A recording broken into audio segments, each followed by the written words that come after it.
Welcome and a very good evening. I'm Siddharth Talia and I have the privilege today of being joined by Mr. Sudarshan Venu, a young entrepreneur who is also, of course, the managing director of TVS Motors. And he's speaking to me on the occasion of Prime Minister Narendra Modi's 75th birthday.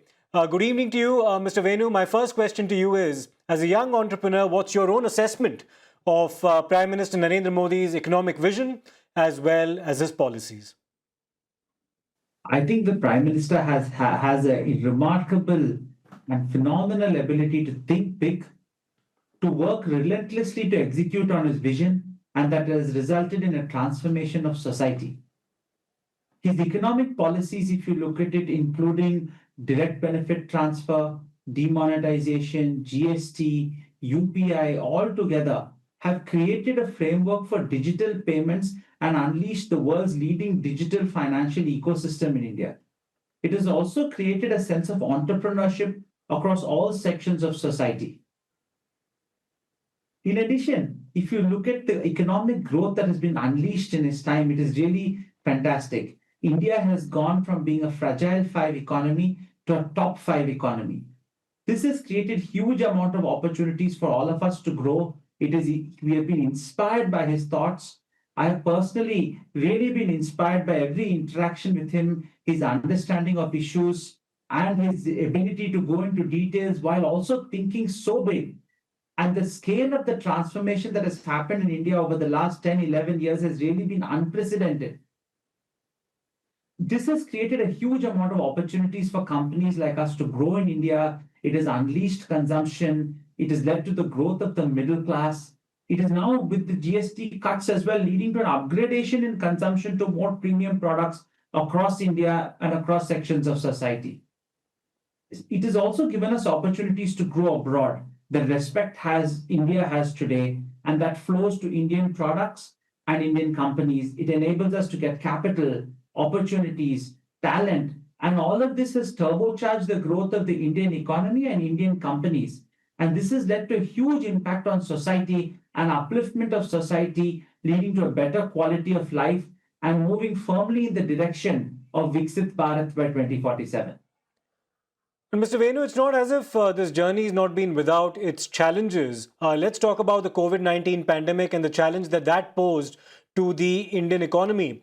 What is your assessment of India's response to the pandemic and Prime Minister Narendra Modi's leadership at that point in time? It was a very challenging time for us as a nation, not just in terms of health, but also in terms of how the economy was handled at that point in time. I think India has been one of the best economies to come out of COVID. It continues to be the fastest growing large economy.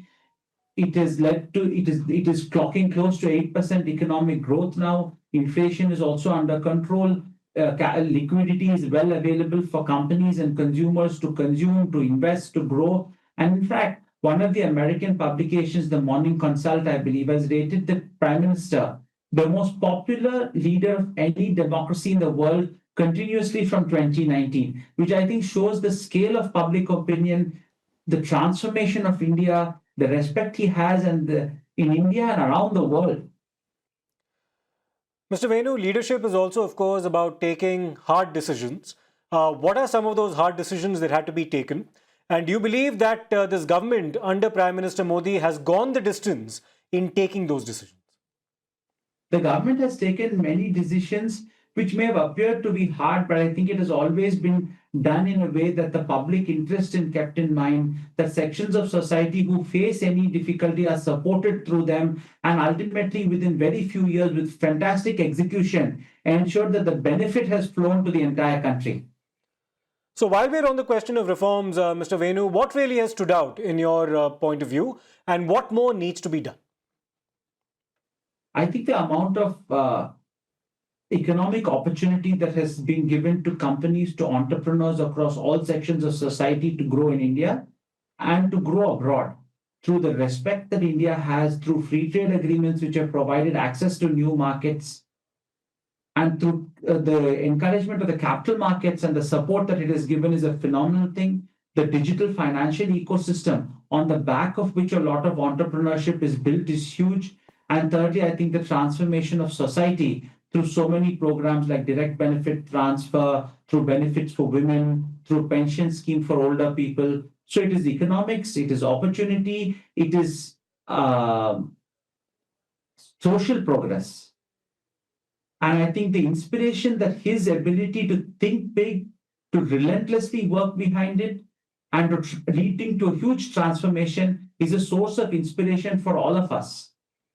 Let's also now talk about international trade. The relations between India and the United States in recent times have suffered from some turbulence under the presidency of the American President Donald Trump. How do you believe that our country, our government, and Prime Minister Modi have responded to the imposition of 50% tariffs by the American president and his administration? We've decided not to retaliate. We've sought out other alternatives instead. And we have continued to negotiate with our American counterparts for a bilateral trade agreement. Is this the right approach in your view? I think India has done so many things to progress economically and to remain a resilient economy. Government has always emphasized resilience, has emphasized many new opportunities. Through this combination has put India on a good path through domestic consumption, through access to many markets for our exports, and also through structural reforms and changes, which has made India so attractive to invest and grow. And the emergence of the middle class and the support given to middle class consumption, whether it is through income tax benefit, through GST benefit, through so many other measures, puts India in a very good place as we go ahead.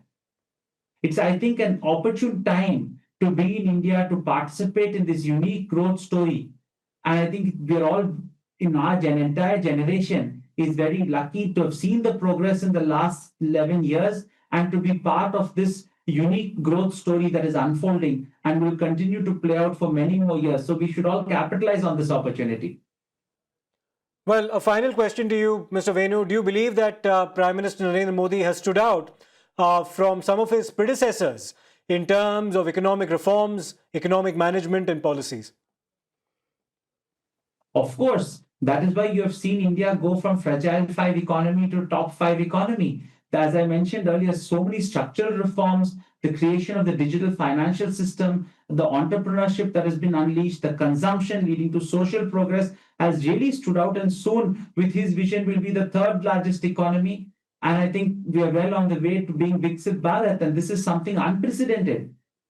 Which country around the world have you seen have so much progress in these last years? And that too on the scale of India of 1.4 billion people. It's inspiring, and I think it's amazing that all of us are part of this, and we should do our best to capitalize on these opportunities and play a part in the progress. So a strong vote of confidence from Mr. Sudarshan Venu, the MD of TVS Motors, as far as the Prime Minister's economic performance and his delivery in terms of reforms is concerned. Many thanks, Mr. Venu, for joining us and sharing your thoughts on Times Now.